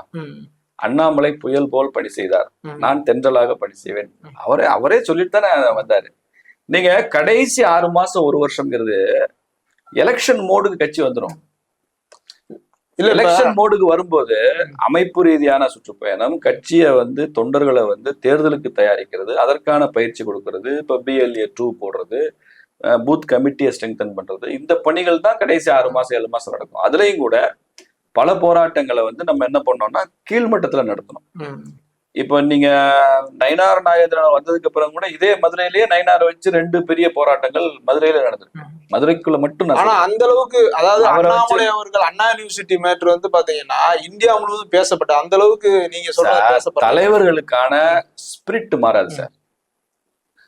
இப்போ மோடிக்கும் அமித்ஷாக்கும் அத்வானிக்கும் வாஜ்பாய்க்கும் இல்ல அண்ணாமலைக்கும் நயினாருக்கும் ஸ்பிரிட் மாறாது. எல்லாரும் தேசபக்தர்கள் தான், எல்லாரும் இந்த கட்சி வளரும்னு நினைக்கிறவங்க தான், எல்லாருமே டெடிகேஷனோட வேலை செய்ய நினைக்கிறவங்க. அந்த ஸ்பிரிட்டுக்கு டிஃபரன்ஸ் கிடையாது. இப்ப எனக்கும் ஐயா மோடி அவரோட ஸ்பிரிட் சேம் தான். என்னோட தேசபக்திக்கும் மோடிஜியோட தேசபக்திக்கும் நீங்க மார்க் போட்டீங்கன்னா அவருக்கு 100 மார்க் போட்டா எனக்கு தான் 100 மார்க் போடணும், நான் உங்களுக்குமே 100 மார்க் போடுவேன். அந்த ஸ்பிரிட் ஒண்ணு தானே, அதனாலதான் நான் வேலை செய்யறோம். பாரத் மாதாக்கு ஜெயன்னு சொல்றப்ப எல்லாரும் அடி வைத்து கத்துறாங்க. ஒவ்வொரு பிஜேபி தொண்டனுக்கும் உள்ள ஸ்பிரிட் இருக்குல்ல, அவனுக்கும் 100 மார்க் தான். Style difference. இப்ப நீங்க இந்த பாரத் மாதாக்கு ஜெயன்ற ஸ்டைல் டிஃபரன்ஸ் வரும், ஸ்டைல் டிஃபரன்ஸ் வரும். ஒவ்வொருத்தருடைய வேலை செய்கிற முறைன்னு ஒண்ணு இருக்குல்ல, அந்த டிஃபரன்ஸ் இருந்துகிட்டு தான் இருக்கும். அந்த வேலை செய்கிற முறையில உள்ள டிஃபரன்ஸை வச்சுக்கிட்டு நீங்க ஆளுமைகளுக்குள்ள உள்ள டிஃபரன்ஸை அதை பார்க்க கூடாது. அதனால அண்ணாமலை அவர்களோ நயினாரோ same spirit but with differing style. இவர் ஸ்டைல் ஒண்ணு இருக்கு, அதுல அவர் வேலை செய்யறாரு. ஆனா அதை போய் மாத்தி தலைகளா நீ அவரை மாதிரி வேலை செய்யன்னு சொல்லக்கூடாது. இல்ல திமுக எதிர்ப்பு பாஜக சரியா எடுத்துட்டு போகாதனால, என்டிஏ கூட்டணி சரியா எடுத்துட்டு போகாதனால திமுக எதிர்ப்பு வாக்குகளை அதிக அளவு விஜய் அறுவடை பண்ணிட்டாரு. சுப்பிரமணிய சாமி தான் சார் 5 வருஷம் திமுக எதிர்ப்பு அரசியல் பண்ணாரு. எப்போ 1996ல இருந்து 2001 வரைக்கும் ஞாபகம் இருக்கா? தமிழ்நாட்டுல சுப்பிரமணிய சாமி இன்னைக்கு என்ன பேச போறாருன்றது ரொம்ப பெரிய எதிர்பார்ப்பா இருக்கும். அவர் தான் மதுரையில முருகன் இட்லி கடை பூட்டெல்லாம் உடைச்சாரு, அழகிரியை எதிர்த்து பெரிய யுத்தமே பண்ணாரு. அப்ப எல்லாம் ஜெயலலிதா அம்மையார் எதுவும் பேசல. பெரும்பாலும் அவங்க அந்த தேர்தல் தோல்வி, அதுக்கப்புறம் அந்த கொடநாடு 2006 to 11 அந்த பீரியடா இல்ல 96 to 1 எனக்கு நினைவில்லை, அந்த 2 ஸ்பெல். அப்ப கருணாநிதி முதலமைச்சர் வந்தார். சுப்பிரமணிய சாமி பெருசா பூதாகரமான வேலை செய்வாரு, திமுக எதிர்த்து வழக்கு தொடுப்பாரு, என்னென்ன பண்ணுவாரு, மீடியால பெருசா வரும், பெரிய ஹீரோ மாதிரி இருந்தாரு சுப்பிரமணிய சாமி. ஆனா தேர்தல்னு வரும்போது அதை முழுக்க அறுவடை செஞ்சது யாரு? ஏடிஎம்கே. 4 கூட்டம் தான் நடத்துனாங்க மேடம், 4 கூட்டம். மதுரையில வச்சு ஒரு கூட்டம் நடத்துனாங்க, கோயம்புத்தூர் நடத்துனாங்க, 5 கூட்டத்துல ட்ரெண்டை மாத்தினாங்கல்ல. அது காரணம் என்னன்னா, நீங்க ஒரு மொமெண்டம் பில்டு பண்ண அதை பண்ணிக்கிட்டே இருக்கும்போது கடைசியா அதையே பேசுற ஒரு பெரிய ஒரு செலிபிரிட்டி அப்படின்னு ஒருத்தர் வரும்போது அதை அவங்க ஏத்துக்குவாங்க. அது மாதிரி நாம திமுக எதிர்த்து அரசியல் பண்றோம். அது தீய சக்தி அந்த வார்த்தையை சொல்ல ஆரம்பிச்சது யாரு? முதல்ல எம்ஜிஆர் சொன்னாரு. எம்ஜிஆர் லேஸ் அங்கங்க சொன்னாரு. ஜெயலலிதா மேல அதை திரும்ப அழுத்தி சொன்னாங்க. அந்த வார்த்தையை தான் இவரும் பயன்படுத்துறாரு. அதுல எடுத்த வார்த்தை, கையாண்ட வார்த்தை அப்படி வச்சுங்க. அப்படி ஒண்ணு வார்த்தைகளுக்கெல்லாம் பேட்டர்ன் கிடையாது, அதனால அவர் கையாண்டார். அப்போ இதை மக்கள் நம்புறாங்க. ஏன்னா விஜயோடைய முகமோ விஜயோடைய ஒரு ஆளுமை என்பதோ வீட்டுக்கு ஒரு 20-25 வருஷமா எல்லாரும் மனசுலையும் பதிஞ்சிருக்கு. பெண்கள், வயசானவங்க, குழந்தைகள் எல்லாருக்கும் பதிஞ்ச முகம். அவர் என்னை முதலமைச்சராக்குங்கன்னு கேட்கிறப்ப அவரை நம்புறாங்க. இந்த ஒரு தேர்தலை நம்பி பார்க்கலாம்னு நினைக்கிறாங்க. அடுத்தடுத்த வரும் நாட்கள் தான் தெரியும். இப்போ 40 நாள் தான் ஆகுது. இன்னைக்குதான் வெள்ளை அறிக்கை தருவேங்கிறாரு. இப்ப பிஜேபி பாத்தீங்கன்னா புதியவர்கள், கட்சிக்கு புதியவர்கள் வரணும், இன்னும் இளைஞர்கள்லாம் வரணும், இவங்க எல்லாம் வந்தாதான் உங்க கட்சி நீங்க அடுத்த கட்டத்துக்கு எடுத்துட்டு போக முடியும். ஆனா பிஜேபியை நம்பி வந்த முன்னாள் எம்எல்ஏ எம்பிகள், விஜயதரணி அவங்களா இருக்கட்டும், விபி துரைசாமி அவர்களா இருக்கட்டும், கேபி ராமலிங்கம் அவர்களா இருக்கட்டும், டிஎம்கேல இருந்து ஒரு சிட்டிங் எம்எல்ஏ வந்தார் கூகா செல்வம், எல் முருகன் அவர்கள் மாநில தலைவராக இருக்கும்போது, அப்புறம் எலெக்ஷன் முடிஞ்சு திரும்ப போயிட்டாரு. இவங்கெல்லாம் பாத்தீங்கன்னா தங்களுடைய மக்கள் பிரதிநிதியை இழந்துட்டு தானே சார் நிக்கிறாங்க. அப்ப அடுத்து பிஜேபியை நம்பி ஒரு ஒரு அரசியல் அனுபவமான ஒரு முன்னாள் எம்பியோ, முன்னாள் எம்எல்ஏக்களோ, முன்னாள் அமைச்சர்களோ எப்படி சார் நம்பி வருவாங்க? விஜயதாரணி சகோதரி அவர்கள் 24ல வந்தாங்க, ராஜினாமா பண்ணிட்டு வந்தாங்க. வந்தாங்க 26ல அவங்களுக்கு டிக்கெட் கொடுத்தோம்ல, தோத்துட்டாங்க. இப்ப விளவங்கூர்ல அவங்க இல்ல. இப்ப என்ன பிரச்சனைனா, விஜயதாரணி அவர்கள் பாஜக KP ராமலிங்க அண்ணனை பொறுத்த வரைக்கும் அவரு ஆரம்பத்துல இருந்து எங்களுடைய நெருங்கிய நண்பர். அவர் வந்து திரும்பி திரும்பி சொல்லிட்டு இருந்தது, நான் வந்து தேர்தலில் நிக்க மாட்டேன், தேர்தல் அரசியல் எனக்கு போதும், நான் நிறைய இருந்துட்டேன் அப்படின்னு தான் அவர் சொன்னார். அவர் வந்து மாநில துணைத் தலைவராக கட்சி அறிவிச்சது. அந்த சேலம் பெருங்கோட்டத்தின் பொறுப்பாளர், 8 பெருங்கோட்ட பொறுப்பாளர்கள் அவர் முக்கியமான ஒரு பெருங்கோட்ட பொறுப்பாளர். அவருக்குன்னே ஒரு அனுபவம், அறிவு எல்லாமே இருக்கு. அவர் ரொம்ப ஒரு ஃபோர்ஸாகவும் செயல்படக்கூடிய ஒரு KP ராமலிங்கம். நாமக்கல்ல அவரை கட்சி தான் கட்டாயப்படுத்தி நீங்க நிக்கணும்னு சொல்லிச்சு. அவர் வேண்டான்னாரு, போதும் அப்படின்னாரு. இல்ல, நீங்க ஒரு சீனியர் லீடரு, இந்த பகுதியில இது நடக்கிற நாடாளுமன்ற தேர்தல், அதனால நீங்க தான் நிக்கணும் அப்படின்னு சொல்லி தான் நிக்க வச்சது. பார்லிமெண்ட் தேர்தலே சீட்டு வேணான்னு, அசம்பிளி தேர்தலில் நிச்சயமா அவர் வேணான்னு சொல்லியிருப்பாரு. கட்சி அவருக்கு உரிய மரியாதை, முக்கியத்துவம் கொடுத்துட்டு தான் இருக்கு. VP துரைசாமி என்ன, அவருடைய பையன் ஒரு பிரேமுக்கு தான் இந்த தடவை ராசிபுரத்தினுடைய வேட்பாளரா இருக்காரு. அவர் மெடிக்கல் டாக்டர், நம்ம கட்சியில மருத்துவர் பிரிவினுடைய மாநில தலைவரா இருக்காரு, மாநில அமைப்பாளராக இருக்காரு. கட்சி அவருக்கு தான் சீட்டு கொடுத்தது. வந்தவங்க நம்ம யார இல்ல சார், இப்ப சீட்டு கொடுக்குறீங்க. இப்ப மக்கள் என்ன சொல்றா, விஜயதாரணி அவர்கள் பாஜகவுக்கு செல்லாம காங்கிரஸ்ல தொடர்ந்து இருந்தால் அங்க ஜெயிச்சிருப்பாங்க, கூட்டணி ஆட்சியில அமைச்சராயிருக்கலாம். அல்லது பாஜகவுக்கு செல்லாம டிவிக்கே போயிருந்தா கூட நீங்க ஜெயிச்சிருக்கலாம். சோ பிரச்சனை விஜயதாரணி இல்ல, பிரச்சனை அவங்க போன இடம் தான் பிரச்சனைன்றாங்க விமர்சனம். அதுக்கு நான் என்ன பண்ண முடியும்? அவங்க முடிவு தானே. பிஜேபிக்கு வர்றேன்னு சொல்றவங்கள, சகோதரி நீங்க இங்க வராதிங்க, நீங்க டிவிக்கு போங்க, இல்லைன்னா காங்கிரஸ்ல இருங்க, இல்ல திமுகவுக்கு போங்கன்னு சொல்றதுக்கு நான் பிஜேபி பொதுச் செயலர் இருக்க வேண்டிய அவசியம் இல்லைல்ல. இப்ப நாளைக்கு நீங்களே பிஜேபியில ஜாயின் பண்றேன்றீங்க, வராதிங்கன்னு நான் சொல்லுவேன். நான் போய் உங்களை வலுக்கட்டாயமா தூக்கிட்டு வரலையே, கட்டாயப்படுத்தலையே. அது மாதிரி சகோதரி நம்மகிட்ட கட்சிக்கு வர்றாங்க, வர்றவங்களை நம்ம உரிய மரியாதை கொடுக்குறோம், சீட்டு கொடுக்குறோம். இன்னைக்குள்ள அரசியல் சூழல் அவங்க ஜெயிக்க முடியல. ஆனா அவங்க ரொம்ப செல்வாக்கானவங்க, அந்த தொகுதியில செல்வாக்கானவங்க தான். இன்றைய பொலிட்டிக்கல் சிச்சுவேஷன் அப்படி சரியா அமையல. அவ்வளவு.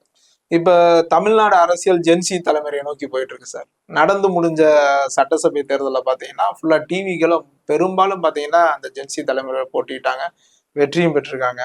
ஆனா பாஜகவுல இப்ப தொடர்ந்து அந்த குற்றச்சாட்டு வருது, அந்த எப்பயுமே போட்டிடுற அந்த 5 பேர் 6 பேர் தான் தொடர்ந்து போட்டிடுறாங்க, இளைஞர்களுக்கு வாய்ப்பு கொடுக்க மாட்டேன்றாங்கன்ற ஒரு குற்றச்சாட்டு. 27 தொகுதியில நீங்க அந்த குற்றச்சாட்டை உண்மைன்னு வச்சுக்கிட்டா கூட, நீங்க 27 தொகுதியில அந்த 4 பேரை கழிச்சிருங்க, 23 தொகுதியில எல்லாரும் புதியவர்கள் தான் நிக்கிறாங்க. இல்ல சார், எல்லாருமே 55 பிளஸ் தானே, 50+55. நம்ம விஜய் கட்சியில சீனியர் கேண்டிடேட்ல இதுல விஜய்ல ஏன் செங்கோட்டையனுக்கு சீட்டு கொடுத்தாரு விஜய்? இல்ல, இப்ப பாஜக விஜய் ஏன் செங்கோட்டையனுக்கு சீட்டு கொடுத்தாரு? ஜென்சிக்கு தானே கொடுத்துருக்கணும். செங்கோட்டை எல்லாம் கலந்து 80 வயசு ஆச்சு இல்ல. நீங்க அட்லீஸ்ட் ஒரு விஜய் கட்சியில இருக்கிறவன வச்சுதானே சீட்டு கொடுப்பாங்க.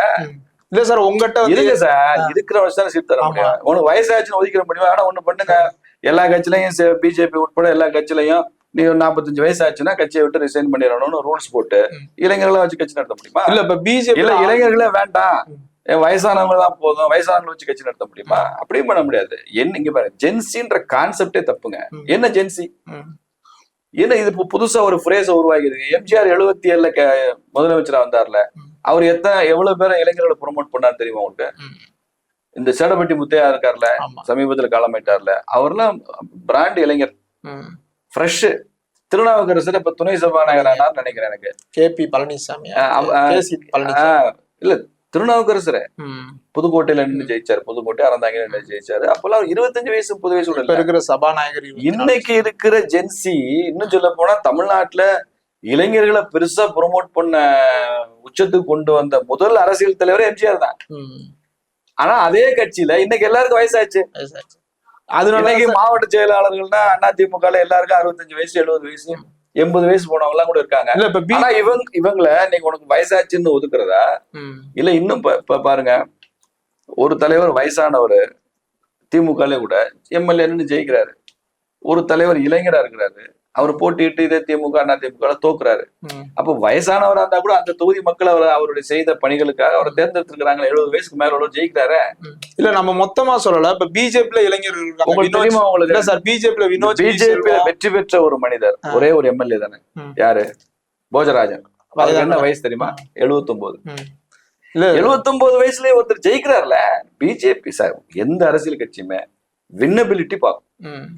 நீ இளைஞன், வயதானவன், ஆண், பெண்ணு, இந்த சமூகம் அந்த சமூகம்ன்ற பாக்குறதுன்றது ஆரம்பத்துல ஓரளவுக்கு தான் அதை வச்சுக்க முடியும். பட் வர வர வர வின்னபிலிட்டி தான் ரொம்ப முக்கியமா இருக்கும். ஜெயிப்பாராங்கிறதா கேள்வியா இருக்கும். அப்படிதான் அணுகுறாங்க. அதுல வெற்றி தோல்விகள் இருக்கு. Trial and error. இல்ல இதை ஏன் கேக்குறேன்னா, பிஜேபியில நீண்ட நாட்களா இப்போ உழைச்சிட்டு வர எஸ்.ஜி. சூர்யா, அஸ்வத்தாமன், வினோஜ் விசல் இவங்களுக்கு எல்லாம் டிக்கெட் கிடைக்கலன்ற ஒரு குற்றச்சாட்டு இருக்கலாம். இப்ப எஸ்.ஜி. சூர்யா வந்து சென்னை தான் பிரதானமா வச்சு பொலிட்டிக்கல்ல ஒர்க் பண்ணிட்டு இருந்தாரு. சென்னையில நமக்கு கிடைச்சதே ஒரு சீட்டு. ஒருவேளை ஒரு 4 சீட் சென்னையில கிடைச்சிருந்தா அப்ப நீங்க தானே சார் கேட்டு வாங்கிருக்கணும் எக்ஸ்ட்ரா சீட்டு. அது அரசியல்ல கூட்டணியில நிறைய சங்கடங்கள் இருக்குல்ல, சில கஷ்டங்கள் இருக்கு. இப்ப வந்து பாத்தீங்கன்னா சென்னையில 4 சீட் வாங்க கூடாதுன்னு யாராவது நினைப்பாங்களா? சென்னையில 4 வாங்கியிருந்தா இன்னொரு இடத்துல குறையும், அவ்வளவுதானே. இல்ல இப்ப முதல்ல சார் நம்பர் தான் முதல்ல முடிவாகுது. எண்ணங்கள் முக்கியம் இல்ல, முதல்ல நம்பர் எத்தனை சீட்ல எந்தெந்த கட்சிக்கு எத்தனை சீட்டு அப்படின்னு முடிவாகுது. அதுக்கப்புறம் தான் தொகுதி முடிவாகுது. தொகுதி முடிவானதுக்கு அப்புறம் தான் கேண்டிடேட் முடிவாகிறாங்க. இது வந்து ப்ராசஸ். இது அந்த ப்ராசஸ்ல சிலருக்கு கிடைக்கல, சிலருக்கு கிடைச்சிருக்கு. இப்போ நீங்க கந்தர்வ கோட்டையில ஒரு கேண்டிடேட் பிஜேபி கேண்டிடேட்னார்ல, அவரு புதியவரா ரொம்ப பழையவரா?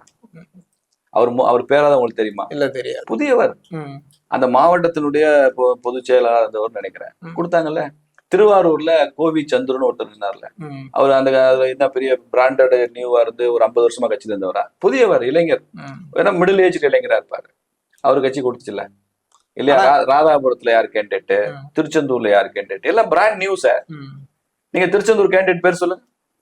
தெரியாது. ஏன் தெரியாது? மறுபடியும் எல்முருகன் தெரியுது, நயனார் தெரியுது, வானதி தெரியுது.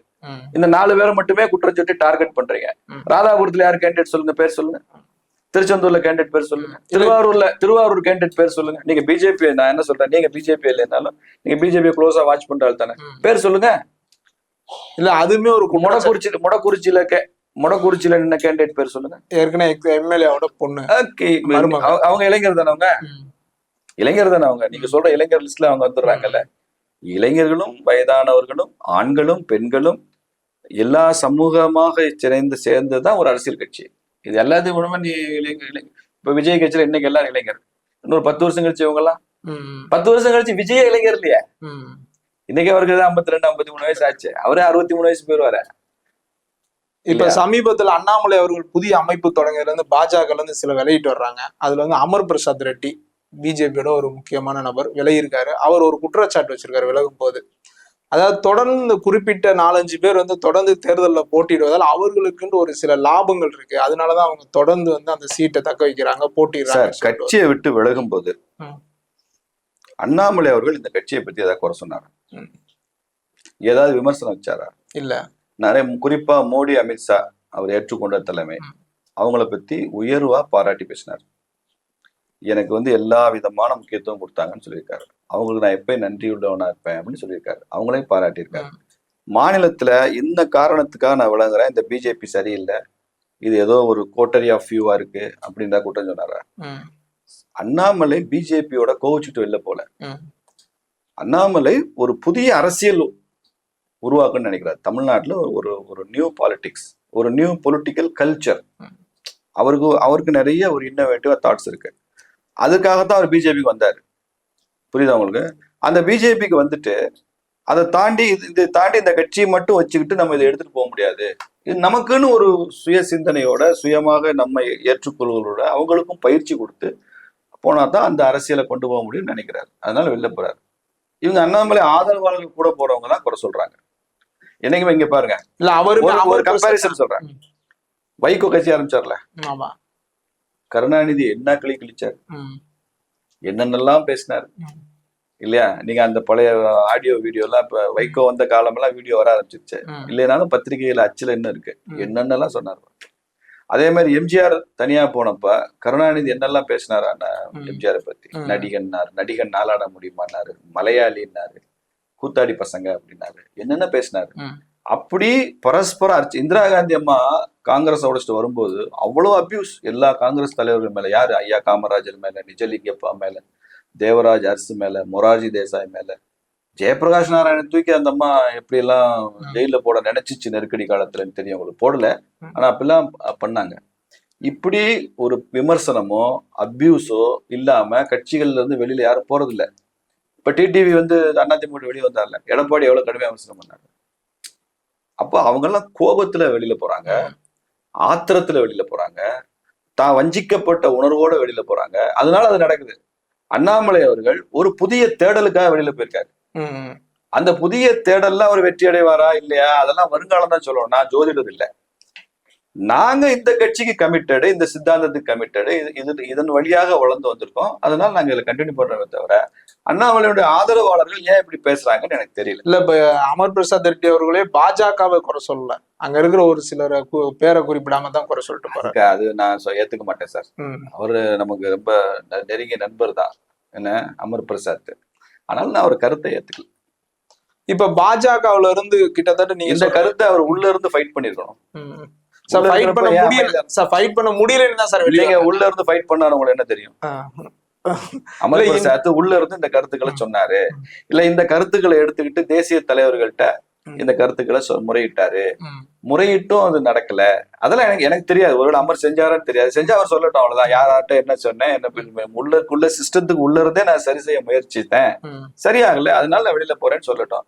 உள்ள இருந்து சரி செய்ய முயற்சிக்காத ஒருத்தர் வெளியில போறப்ப குறை சொல்லிட்டு போறது என்ன அர்த்தம்? இப்ப எனக்குமே நிறைய இந்த கட்சியில சிறுசாவோ பெருசாவோ சின்ன சின்ன விஷயங்களை கரெக்ட் பண்ணணும்னு நான் நினைக்கிறேன். நான் பேசுறேன் எல்லாத்தையும். நான் மாநில தலைவர்கிட்ட பேசுறேன். இப்ப சுதாகர் ரெட்டி இருக்காரு, அரவிந்த் மேனன் இருக்காரு, அவங்ககிட்ட இப்படி எல்லாம் பண்ணணும்னு சொல்றேன்.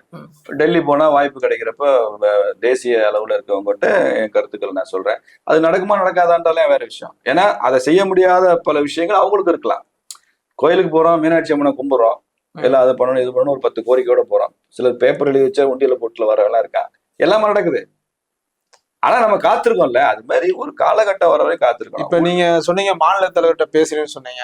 ஆனா சமீபத்துல ஒரு பாஜகவோட மாநில நிர்வாகி, மாநில பிரிவு தலைவர் ஒருத்தர் விலகும் போது என்ன அறிக்கை வர்றா, நான் போன் பண்ணா மாநில தலைவர் எடுக்கிறதே கிடையாது அப்படின்ற ஒரு குற்றச்சாட்டு வச்சுருந்தேன் சார். நான் வந்து பொதுச் செயலாளர். ஓகே. நயினார் அண்ணன் தலைவர். நான் என் போன் அப்படியே உங்ககிட்ட கொடுக்குறேன். அந்த டேட்ல மட்டும் பாருங்க. எனக்கு ஒரு நாளைக்கு மட்டும் இப்ப கொஞ்சம் நம்பர்ல மாற்றம் இருக்கலாமே தவிர இந்த எலெக்ஷன் வரைக்கும் ஒரு நாளைக்கு எனக்கு 300 கால் வருது. நீங்க எடுத்து பாருங்க. இன்னைக்கு ஒரு 100-120 நிக்குது. பொலிட்டிக்கல் மூடு குறைஞ்சிட்டா கொஞ்சம் குறையும்னு வச்சுங்க. நீங்களே சொல்லுங்க, உங்களால ஒரு நாளைக்கு எத்தனை போனை எடுத்து நீங்க பேச முடியும் சொல்லுங்க. 300 கால் பேசுவீங்களா? இல்ல அதே குற்றச்சாட்டை தான் ஓபிஎஸ் வச்சாரு. அதாவது நான் பேசுவீங்களா? இல்ல சார், அதே போன் அட்டெண்ட் பண்ணலன்ற குற்றச்சாட்டு சார். ஒரு முன்னாள் முதல்வர் சார், ஓபிஎஸ் அவர்கள் ஒரு முன்னாள் முதல்வர், அவரே அந்த குற்றச்சாட்டை தான் வைக்கிறார். அவரு இல்லைன்னு சொல்லி பிரஸ் மீட்லயே காமிச்சிட்டாரு. என்ன மாநில தலைவர் இங்க பாருங்க, இந்த கால் வந்திருக்கு, நான் பேசியிருக்கேன், அவர் பேசலன்னு சொல்றது உண்மை இல்லை அப்படின்னு நயினார் சொல்லிட்டாரு. பேச முடியாது சார், எல்லாரோடையும் பேச முடியாது. இப்ப இவர் வந்து அண்ணாமலை அண்ணா கட்சிக்கு தானே போயிருக்காரு சுசீந்திரன். அண்ணாமலை போன் பண்ண எடுத்து பேசுறாரா? நான் இது அண்ணாமலை மேல குறையா சொல்லலைங்க, அவராலையும் முடியாது, என்னாலே முடியல. எவ்வளவு கால் எடுப்பீங்க, எவ்வளவு நேரம் பேசுவீங்க சார்? என்னவா இருந்தாலும் ராத்திரியில ஒரு 12 மணிக்கா தூங்கணும், காலைல ஒரு 5-5:30 எந்திரிக்கணும். அதுக்கப்புறம் உங்களுடைய பர்சனல் டைம் இருக்கு, உங்க ப்ரேயர் டைம் இருக்கு, சாப்பிட்ற டைம் இருக்கு, குளிச்சு கிளம்புற டைம் இருக்கு, கார்ல டிராவல் பண்ற டைம் இருக்கு, இதெல்லாம் இருக்கு. இதுக்கு இடையில நீங்க கட்சி நிகழ்ச்சி இருக்கு, நிர்வாகிகள் கூட்டம் இருக்கு. ஒரு பொதுக்கூட்டத்துல நான் பேசிட்டு இருக்கேன்னு வச்சுங்களேன், நான் ஒரு 6 மணிக்கு நான் மேடை ஏறுறேன், 6:30 மணிக்கு மேடை ஏறுறேன்னா ஒரு 2 மணி நேரமா அந்த கூட்டத்தில் உட்காந்துருக்கேன். அந்த உட்காந்துருக்க நேரத்துல எனக்கு 20 கால் வந்துருக்கும். கீழே விட்டு இறங்கினா 20 மிஸ்டு கால் இருக்கும். கார்ல உட்காந்துட்டு வீட்டுக்கு வர வரைக்கும் அந்த 20 மிஸ்டு கால் நான் பேசிட்டே தான் வருவேன். என்ன விஷயம் கூப்பிட்டுருக்கேன் பேசி தான் வருவேன். பட் அப்படியே இருந்தாலும் அதுல ஒரு 10 கால் மிஸ் ஆகும். முடியாது சார். தலைவர் ரெண்டாவது ஒரு விஷயம் தெரிஞ்சுங்க, சின்ன சின்ன விஷயங்கள்லாம் சொல்றதுக்கு ஒரு மெசேஜ்ல சொன்னாலே போதும். அவங்க எப்ப ஃப்ரீயா இருக்காங்களோ பாத்துருவாங்க. அது சரியா ரெஸ்பான்ஸ் இல்லைன்றதுதான் அவங்களோட குற்றச்சாட்டு. இவர் என்ன சொன்னாரு அவரு எனக்கு தெரியாது. நான் மகா சுசீந்திரனுடைய குற்றச்சாட்டை அந்த குற்றச்சாட்டா நான் பாக்கல. இது வந்து அவருடைய மன ஆதங்கமா நான் பாக்குறேன் சுசீந்திரனை. அதனால அவர் போன் பண்ணாரு, அல்ல ஒரு தடவை போன் பண்ணி எடுக்கலைன்னா அவர் இப்படி சொல்லிருக்க மாட்டாரு. 2-3 தடவை போன் பண்ணி கூட எடுக்காம வந்துருக்கலாம். அதனால என்ன, ஒரு கட்சியை விட்டு வெளியில போறதுக்கு இது ஒரு காரணமா? இல்ல அதுவும் ஒரு சொல்றாரு, அட்வைஸ் பண்ணிட்டு போறாரு போகும்போது. அடுத்து வந்து பாத்தீங்கன்னா எடுக்க வாய்ப்பு இருக்காது சார். உங்களுக்கு பொறுப்பு கூட பதவி கூடுதுன்னு அர்த்தம் இல்ல, உங்களுக்கு சுமை கூடுதுன்னு அர்த்தம். சுமை லோடு ஏற ஏற ஏற போன் எடுக்கிறதோ பேசுறதோ ரொம்ப சிரமமா இருக்கு. இப்ப பிஜேபி எங்களுக்கு மையக்குழு கூட்டம் நடந்தது. அமித்ஷாஜி வழி நடத்துறாரு, எங்க கூட 1 மணி நேரம் இருந்தாரு. அந்த 1 மணி நேரத்துல 3 தடவை எந்திரிச்சு வெளியில போனாரு. போன் அமித்ஷாஜி மாதிரி இன்னைக்கு இந்தியாவில நம்பர் 2 பொசிஷன் இருக்கக்கூடிய ஒருத்தர் ஒரு மீட்டிங் அவரே நடத்திட்டு இருக்கிறப்ப எந்திரிச்சு வெளியில போய் பேச வேண்டிய கட்டாயம் இருக்குன்னா அப்ப அவருக்கு வந்த போனோட இம்பார்ட்டன்ஸ் இருக்கும்னு அர்த்தம். ஏன்னா அப்ப அது அவருடைய நெருக்கடி நம்ம புரிஞ்சுக்கணும்ல, அவருடைய கஷ்டத்தை நம்ம புரிஞ்சுக்கணும்ல. அதே நேரத்துல மத்தவங்களும் போன் பண்ணிருப்பாங்க அந்த 1 மணி நேரத்துல. அந்த நேரத்துக்குள்ள இன்னும் 50 பேரோட போன் பண்ணிருப்பாங்க. அந்த காலம் அவரை எடுத்துக்க முடியாது. இல்ல இப்ப பாஜக இருந்து வெளியேறாங்க இல்லையா, அதுல வந்து பாத்தீங்கன்னா திரு அண்ணாமலை அவர்கள் பாஜகவிற்கு வந்த பின்னாடி வந்து சேர்ந்தவர்கள்ல இவங்க எல்லாம் பாத்தீங்கன்னா இன்னும் ஒரு சில பேர்லாம் 20 வருஷம் 25 வருஷம் இன்னும் RSS ஓட பயணிச்சவங்க, இந்து முன்னணியில பயணிச்சு பாஜகல பயணிச்சவர்கள்லாம் வெளியேறாங்க. ஒரு மன வலியோட தான் வெளியேறாங்க. அப்ப இன்னும் ஏதோ ஒரு தவறு கனத்த இதயத்தோட. ஆமா இல்ல சார், அப்ப வந்து பாஜகக்குள்ள ஏதோ ஒரு தவறு இருக்கு, அதை வந்து சரி பண்ணணும் அப்படின்றது ஏதாவது ஒரு இது உணர்றாங்களா, அதாவது பாஜக தலைமை என்ன தவறுன்னு அண்ணாமலை அவர்களே சுட்டி காட்டலையே இந்த கட்சி தன்னை சரி இல்ல சார். வெளியேறாங்களா அடுத்தடுத்து அவங்க எல்லாம் வெளியேறவங்க எல்லாம் ஏதாவது ஒரு குற்றச்சாட்டை வச்சுட்டு தராங்க. அவங்க வந்து பாஜகவுக்கு எதிராகவோ கட்சிக்கு எதிராகவோ பேசல, உள்ள இருக்கிற அந்த தலைமை பொறுப்புல இருக்கிறவங்கள தான் குற்றச்சாட்டிட்டு வெளியே வர்றாங்க. இதை பத்தி ஏற்கனவே கட்சியில இதுக்கு முன்னாலேயும் பேசியிருக்கோம், இப்பயும் பேசியிருக்கோம். ஒவ்வொரு தேர்தலும் முடிஞ்சதுக்கு அப்புறமும் இதை பேசத்தான் போறோம். இப்ப இவங்க சொல்றதெல்லாம் கூட டிஸ்கஷனுக்கு வரத்தான் செய்யும். இந்த நேரேட்டிவ்ல இது போகுது, அதாவது குறைகளா சொல்லாம இப்படி எல்லாம் ஒரு நேரேட்டிவ் இருக்கு, அது கட்சியை விமர்சனம் செய்யறவங்களுடைய நேரேட்டிவ்ஸ்ல இதெல்லாம் இந்த மாதிரி ப்ராடர் பாயிண்ட்ஸ் வருது அப்படின்னு டிஸ்கஷன் வரத்தான் செய்யும். இப்ப தாவேக்கால பாத்தீங்கன்னா ஸ்ரீரங்கத்துல போட்டிட்டார் இல்லையா, அவர் வந்து சென்னைக்கார், ஆனா ஸ்ரீரங்கத்துல அங்க பிராமணர் அதிகமா இருக்காங்கன்னு சொல்லிட்டு அங்க கொண்டு வந்து அது பிராமணர் தொகுதினால அங்க கொண்டு வந்து போட்டாங்க. அதே மாதிரி மயிலாப்பூர் மதுரை மத்திய தொகுதியில முஸ்லீம் ஓட்டு கணிசமா இருக்கு அப்படின்றனால ஒரு முஸ்தபான்ற ஒரு கேண்டிடேட் சென்னையில இருந்து கொண்டு வந்து போட்டாங்க. அப்ப தாவேக்கால பெரும்பாலும் பாத்தீங்கன்னா அந்த கம்யூனிட்டி, அந்த மெஜாரிட்டி கம்யூனிட்டி யார் இருக்கா அப்படின்னு பார்த்து போட்டிருக்காங்க. இந்த இதை வந்து பிஜேபி தமிழ்நாட்டை இந்த தமிழ்நாடு அரசியல் யதார்த்தத்தை புரிஞ்சுக்கலையான்னா, அதாவது அந்த தொகுதியில பெரும்பான்மையா இருக்கக்கூடிய சமூகத்துக்கு வாக்களிக்கிறது. இப்ப தாவேக்கா வந்து ஷார்ட் டைம்ல பிரிஞ்சு, அதாவது எல்லா தொகுதியுமே தமிழ்நாடு முழுவதும் இன்னைக்கு கீழே பாத்தீங்கன்னா கீதா ஜீவனுக்கு எதிராக வந்து விஜயோட நண்பர் போட்டிறாரு. அவர் வந்து ஒரு நாடார் சமுதாயத்தை சேர்ந்தவர். அப்ப தமிழ்நாடு முழுவதுமே பாத்தீங்கன்னா பாஜக வந்து கேண்டிடேட் நிறுத்தினது வந்து பாத்தீங்கன்னா ஒரு சாதி சார்ந்து மதம் சார்ந்து தான் நிப்பாட்டியிருக்காங்க. இந்த சிஸ்டத்தை வந்து பிஜேபி இன்னும் வந்து இல்ல, நீங்க என்ன சொல்ல வரீங்க, அந்த தொகுதியில எது பெரும்பான்மை இப்ப மதுரை மத்திய தொகுதியில முஸ்தபான்றவர் இந்த தொகுதியே கிடையாது, அவர் வந்து சென்னையில உள்ளவர். ஆனா அங்க இஸ்லாமியர் இருக்காங்க, அந்த இஸ்லாமியர் வாக்கு இருக்குன்றக்காக முஸ்தபாவை கொண்டு வந்து நிறுத்துறாரு. அதே மாதிரி ஸ்ரீரங்கம் தொகுதியில வந்து பிராமணர்கள் வாக்குகள் அறுவடை பண்றதுக்காக சென்னையில இருந்து ரமேஷை கொண்டு வந்து நிற்பாரு. அதே மாதிரி மயிலாப்பூர் தொகுதியில இப்ப நீங்க மயிலாப்பூர் தொகுதியில வந்து தமிழிசை சவுந்தரராஜன் போட்டிடுறாங்களே, அவங்க வந்து கீழே நாடார் பெல்ட்ல போட்டியிட வச்சுட்டு அங்க மயிலாப்பூர்ல ஒரு பிராமணருக்கு இப்ப கவுன்சிலர் இருந்த உமான் ஒருத்தவங்க இருக்காங்க, அவங்களுக்கு கூட வாய்ப்பு கொடுத்துருக்கலாம்ல. ஒருவேளை பிஜேபி இப்படி நிறுத்தி இருந்தா வெற்றி பெற்றிருக்கலாம்ல. அப்படி சொல்ல முடியாது. ஏன்னா இப்ப எம்ஜிஆர் எப்படி ஆண்டி வீட்டுல வெற்றி பெற்றாரு, ஜெயலலிதா எப்படி ஆண்டி வீட்டுல வெற்றி பெற்றாங்க. எம்ஜிஆர் ஜெயலலிதா கலைஞருக்கு என்ன, கலைஞர் சார்ந்த சமூகம் வந்து உண்மையிலே ஒரு மைக்ரோஸ்கோபிக் மைனாரிட்டி கூட இல்ல, மைக்ரோஸ்கோபிக். பிரதமர் மோடி பிரதமர் மோடி வந்து தமிழ்நாட்டுல எங்க இருந்தாலும் வெற்றி பெற வாய்ப்பு இருக்கு. அதாவது இவங்க எல்லாம் வந்து பாத்தீங்கன்னா ஒரு பாப்புலர் லீடர். நீங்க தமிழிசை அதோட கம்பேர் பண்ண முடியாது. இல்ல உதாரணத்துக்கு சென்னையில அவங்க போட்டிட்டு 2ஆம் இடம் வந்திருக்காங்க. ஜெயக்குமார் வந்து 3ஆம் ஜெயக்குமார் பையன் 3ஆம் இடத்துக்கு போனாரு. பல தொகுதிகளில் அந்த திமுக ஜெயிச்ச கட்சிக்கும் நமக்கும் உள்ள வித்தியாசம் வந்து ரொம்ப குறைவாக தான் இருந்தது. மாநில தலைவராக இருந்திருக்கிறாங்க, 2 முறை 2 ஸ்டேட்டுக்கு ஆளுநராக இருந்திருக்கிறாங்க. இப்போ சிதம்பரத்தை சிவகங்கையில ஏன் நிறுத்துறீங்கன்னு கேட்க முடியாது. மைனாரிட்டி கம்யூனிட்டி சிதம்பரம்ங்கிற அந்த ஒரு பிம்பம், ஒரு இமேஜ் இருக்குல்ல. நீங்க பிஜேபியில எடுத்துக்கிட்டீங்கன்னா கன்னியாகுமரியில 4 கேண்டிடேட் இருந்தாங்க. 4 பேருமே அந்த தொகுதியில முக்கியமான சமுதாயத்தை சார்ந்தவங்க தான், எண்ணிக்கை ரீதியாகவும் வலிமையான சமுதாயத்தை சார்ந்தவங்க தான். ராதாபுரத்துல யார் கேண்டிடேட், திருச்செந்தூர்ல யாரு கேண்டிடேட், திருவாரூர்ல யாரு கேண்டிடேட், தஞ்சாவூர்ல யாரு கேண்டிடேட், அப்ப மொடக்குறிச்சியில யாரு கேண்டிடேட், கோவை வடக்குல வானதி நின்ற இடத்துல அவங்க சார்ந்த சமூகம் அங்க கணிசமா இருக்குல்ல. அப்ப இதெல்லாம் தான் இருக்கும், இதை மறுக்க முடியாது. ஏன்னா சமூக பின்னணி அதையும் மறுத்துட முடியாது. பட் எல்லாத்தையுமே நீங்க இதுல வச்சு அடக்குவேன் அப்படின்னு சொல்லவும் முடியாது, அது வாய்ப்பும் இல்லை. கனிமொழி அக்காக்கும் தூத்துக்குடிக்கு என்ன சம்பந்தம்? இல்ல மைனாரிட்டி, அவங்க நாடார் இல்லையா, அவங்க மக்கள் நாடார்னு. இப்ப அண்ணாமலை அவர்கள் தாயார் நாடார், அத சொல்றாங்க. இல்ல சார், அண்ணாமலை அவர்கள் பாஜகவை விட்டு விலகியதுல வந்து பாஜகவிற்கு ஏதோ ஒரு வகையில சரிவு ஏற்பட்டிருக்கு தானே? எது சரிவு இல்ல, ஒரு சின்ன செட்பேக் இருக்கும் சார், யாரு போனாலும் இருக்கும். அது அண்ணாமலை மாதிரி பெரிய பிம்பம், பெரிய ஒரு ஆளுமையான தலைவர் போறப்போ அது கொஞ்சம் கூடுதலா இருக்கும், இருக்கத்தானே செய்யும். நான் போனாலும் சின்னதா பாதிக்கும். நான் போனா 5 பேர் கட்சி விட்டு போவான், அண்ணாமலை போனா 5000 பேர் போவான். இப்போ நீங்க ஒரு மாவட்டத்துல ஒரு கட்சியில விட்டு போறாரு, ஒரு 500 பேர் போவான். 500 இருக்காது, ஒரு 100 பேர் போவான். எல்லா இடத்துலயும் இருக்கத்தான் செய்யும். இப்ப பழனியில கனகராஜ் போயிட்டாரு, அந்த தொகுதியில நிறைய பேர் பின்னால போயிட்டாங்க. ஏன்னா அந்த தொகுதியில கனகராஜ் ஒரு ஆளுமை, ரொம்ப வீச்சா வேலை செய்யறவர் தான். அதனால அவரு பின்னாலும் கொஞ்சம் பேர் போவாங்க. நீங்க அண்ணாமலை மட்டுமே தலைவராக ஏற்றுக்கொண்டு போறதுங்கிறது ஒரு ரகம். பட் அங்கங்க இந்த ரீஜனல் இன்ஃபுளுன்ஸ், ரீஜனல் சத்ரப்ஸ்மாங்க, அந்த மாதிரி. அப்ப இது பெரிய சேதாரம் தானே சார் பாஜக? சேதாரம்னு சொல்ல மாட்டேங்க. இப்ப பழனியில கனகராஜ் அவர்கள் விலகி போயிட்டாரு, நீங்க திரும்ப பாஜகல ஒரு கனகராஜ் உருவாக்குறதுக்கு ரொம்ப கஷ்டம் தானே? பின்னடைவு தாங்க, சரிவு இல்ல, வீழ்ச்சி இல்ல. வீழ்ச்சி சரிவுங்கிறது வேற, செட்பேக்ன்றது வேற. இப்ப நீங்க கிரிக்கெட் இது விளையாடுறோம், ஃபுட்பாலோ ஹாக்கியோ கபடியோ விளையாடுறோம்.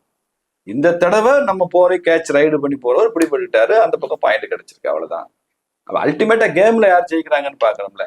நீங்க ஸ்கோர்ல கேகேவோட ஸ்கோர் 20, சீனிவாசன் ஸ்கோர் 22 பார்த்துட்டு கேம் முடியறப்ப என்ன ஸ்கோர்னு பாக்கணும்ல. அது மாதிரி இந்த கேம் முடியறப்ப ஸ்கோர் பிஜேபி தான் ஆதரவா இருக்கும். ஏன்னா இதை நான் ஒரு அகந்தையில அகம்பாவத்துல சொல்லல, அனுபவத்துல இருந்து சொல்றேன். இந்த கட்சியில இருந்து வெளியில போனவங்க எல்லாருமே, பிஜேபி விட்டு வெளியில போன எல்லாருமே ஒண்ணு திரும்ப வந்திருக்காங்க, மனச்சமாதானமாய் தான் வந்திருக்காங்க. திரும்ப வந்துமே அவங்களுக்கு முழுசா உரிய மரியாதை கொடுத்து, இப்ப கல்யாண் சிங் எல்லாம் திரும்ப அவர் கவர்னரே ஆக்குனாங்க. வெளியில போனாரு, சண்டை போட்டாரு, நான் பிரிஞ்சு போறேன், திரும்ப முதல்வராகி உரிய மரியாதையும் கொடுத்துருக்காங்க இந்த கட்சியில. அவங்களும் சமாதானமாய் திரும்ப வந்திருக்காங்க. 1-2 பேர் இங்க இருந்து போனவங்க ஒரு புதிய அரசியலை நோக்கி, புதிய தேடலை நோக்கி போயிருக்காங்க. இப்ப கோவிந்தாச்சாரியான்னு ஒரு புகழ்பெற்ற தலைவர் இருந்தார், அவருக்கு ஒரு வருத்தம் வந்தது, அவர் வெளியேறினாரு. அவர் ஒன்றும் கட்சிக்கு எதிரெல்லாம் பேசல, அவர் ஒரு டெவலப்மெண்டலிஸ்ட். நம்ம நாட்டினுடைய வளர்ச்சி, இதனுடைய உள்ளார்ந்த தன்மை, இந்த மண்ணுக்குரிய மகத்துவம் என்ன, இதெல்லாம் தெரிஞ்சு இன்னைக்கு அவர் ரொம்ப பெரிய சக்சஸ்ஃபுல்லா தான் இருக்காரு. ஆனா அரசியல் இல்லை, அவர் அரசியல் இல்லாதனால அவர் நம்ம பத்தி தெரியல, ரொம்ப பெரிய ஜாம்பவான். பட் அவருக்கும் கட்சி ஒத்து போக முடியல. ஒரு விஷயம் தெரிஞ்சுங்க, நான் சில குடும்பங்கள்ல நிறைய ஃபேமிலி ஃப்ரெண்ட்ஸ் குடும்பங்கள் இருக்கிறதுனால சில குடும்பங்களை கூர்ந்து கவனிச்சிருக்கேன். புருஷனும் முன்னாடி ஒத்து போக முடியாது, ஓகே, என்னைக்குமே பிரச்சனையா இருக்கும். சில இடங்களில் விவாகரத்தே நடந்துடும். ஆனா நீங்க தனித்தனியா அந்த 2 பேரையும் பாத்தீங்கன்னு வச்சுங்க, அந்த அம்மாட்ட பேசுனீங்கன்னா இந்த மாதிரி ஒரு பெஸ்ட் லேடி இருக்கவே முடியாத அளவுக்கு அவ்வளவு கல்ச்சர்டா, அவ்வளவு பெருந்தன்மையா, மாமனார் மாமியார்ல கூட தன் தாய் தகப்பு மாதிரி கொண்டாடுற பெண்கள் இருப்பாங்க. அவர் அந்த வீட்டுக்காரரை தனியா பார்த்து பேசுனீங்கன்னா ரொம்ப நல்ல மனுஷனா இருப்பாரு, சேவை பண்றவரா இருப்பாரு, கொடையாளியா இருப்பாரு. மனைவியினுடைய கூட பிறந்தவங்க எல்லாம் அவர் தான் படிக்க வச்சிருப்பாரு, கல்யாணம் பண்ணி கொடுத்திருப்பாரு, அவ்வளவு நல்ல மனுஷனா இருப்பாரு. தனித்தனியா அற்புதமான நல்லவர்களா இருக்கிறவங்கள அவங்க 2 பேரும் சேர்ந்து இருக்கிறப்ப அவங்களால முடியல. இது ஒரு பெரிய வினோதம். அது அதே மாதிரிதான் நீங்க, நான் எல்லாரையும் தான் சேர்த்து சொல்றேன். கோவிந்தாச்சாரியால இருந்து, எடியூரப்பால இருந்து, உமாரதியில இருந்து, கல்யாண் சிங்ல இருந்து, இப்போ அண்ணாமலையில இருந்து, நான் யாரையும் குறை சொல்ல மாட்டேன். ஆனா சேர்ந்து ஏதோ ஒரு காரணத்தினால முடியல. இப்ப அண்ணாமலை மாதிரி உள்ளவங்களுக்கு புதிய தேடல் இருக்கு, அவருக்கு ஒரு விஷன் இருக்கு. நீங்க அண்ணாமலை நான் சாதாரணமா நினைக்க மாட்டேன், அவர் ரொம்ப பெரிய ஒரு கிரேட் விஷனரி. அவருக்குள்ள எல்லாத்தையும் பத்தி ஒரு கிளாரிட்டி இருக்கு, பல விஷயங்களை பத்தி அவருக்கு ரொம்ப தெளிவு இருக்கு அவருக்கு. அதனால அது பிஜேபி ஒரு இன்எஃபெக்டிவ் இன்ஸ்ட்ருமெண்ட் அவர் நினைக்கிறாரு. சார் நான் இந்த மரத்தை வெட்டணும்னு நான் நினைக்கிறேன், அதுதான் என் நோக்கம்.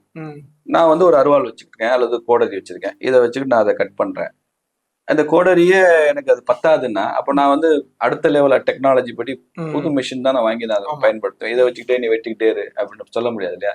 அது மாதிரி அவரு தமிழ்நாட்டுல ஏதோ செய்ய நினைக்கிறாரு, தமிழ்நாட்டு அரசியல்ல மாற்றம் கொண்டு வர நினைக்கிறாரு, ஏதோ பண்றாரு. அதுக்கு இந்த பிஜேபி இன்ஸ்ட்ருமெண்ட் பத்தாதுன்னு நினைக்கிறாரு, தனியா போவோம்னு சொல்றாரு. அவர் பிஜேபி எங்கேயுமே குறை சொல்லலையே. இப்ப நீங்க சொல்ற இவங்க எல்லாம் பிஜேபி குறை சொல்றாங்க, தலைவர்களை குறை சொல்றாங்க. அவர் தலைவர்களை பாராட்டிட்டு தான் வெளியில் போயிருக்காரு. அவருடைய தேடல் அது, நான் அவரை குறை சொல்ல மாட்டேன். ஒருவேளை அவருடைய தேடல்ல அவருக்கே ஃபெயிலியர் ஆயிடுச்சு, இது நம்ம இது சரி வராது அப்படின்னு நினைச்சிட்டா அவரே பின்னால சமாதானம் ஆகலாம். சமாதானம் என்ன செய்வார்னு எனக்கு தெரியாது. எல்லாமே வருங்காலம் தான் முடியும். பாலிடிக்ஸ்ல எல்லாமே எக்ஸ்பெரிமெண்ட் தான் சார். நீங்க மகாத்மா காந்தி தான் காங்கிரஸை உச்சத்துக்கு கொண்டு போனார், தெரியுமா உங்களுக்கு? தெரியும். ஒத்துழையாமை இயக்கம் 1921 அவர் தான் நடத்தினார். உப்பு சத்தியாகிரகம் 1930. இந்திய இந்த 20ஆம் நூற்றாண்டு அரசியல்லையே நீங்க உப்பு சத்தியாகிரகம் மாதிரி ஒரு மாஸ் மூவ்மெண்ட் இதுவரைக்கும் யாரும் நடத்தல. நாம பெருசா புகழ்கிற எந்த தலைவர் கம்யூனிஸ்ட் ஐடியாலஜியோ ரைட் விங் ஐடியாலஜி யாரும் நடத்தல. மகாத்மா காந்தி அளவுக்கு ஒரு போர்க்குணம் உள்ள ஒருத்தர் சால்ட் சத்தியாகிரகா. அவரே என்ன பண்ணா தெரியுமா? 30கள்ல நான் காங்கிரஸ்ல அடிப்படை உறுப்பினர் கூட கிடையாது, வெளில வந்துட்டாரு.